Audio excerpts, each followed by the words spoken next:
क्योंकि आमिना दे लाल दी मुहब्बत तो बगैर जड़ा खुदा दी मुहब्बत दा हुसूल चाहता है वल्ला बिल्ला तल्ला वो खुदा दी मुहब्बत हासिल नहीं कर सकता।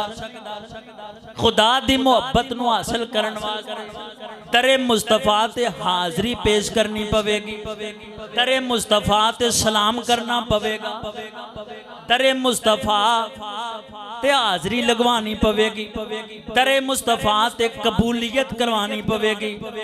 जदों दरे मुस्तफा ते कबूलियत हो जाएगी ते फिर रब्बुल आलमीन दा बंदा पसंदीदा बंदा बन जाएगा।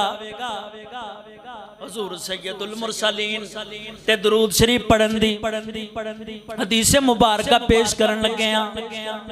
जिन्हां दी ताजगी दा समान भी हासिल करो, मुस्तफा करीम दी मोहब्बत इजाफा भी इंशाअल्लाह अल्लाह दे करम और फजल नाल होवे।